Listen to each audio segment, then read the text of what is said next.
Start. নাম কি তোমার? তুমি কোন শ্রেণীতে পড়ো? তোমার কি পরীক্ষা চলতেছে এখন?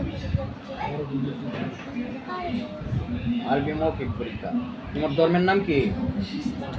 ইসলাম। Good. শুরু করো। আরবি হরফ কয়টি? 29টি। বলতে পারো? বলো তো।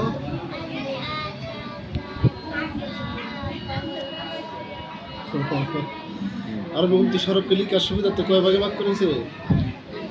1 নম্বরে কয় হরফ? কি কি? আলিফ, মিম, ত, জ। 2 নম্বরে কয় হরফ? 5 হরফ। বা, তা, ফা, কাফ। কালিমা তৈরি করো।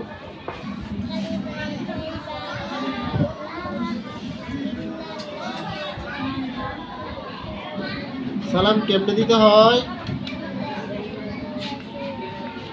অর্থটা বলতে চাইছিলাম। যদি অষ্টটাও বলতে চাইছি, ঠিক আছে। সালাম কেমনে দিতে হয়? গুড, ধন্যবাদ।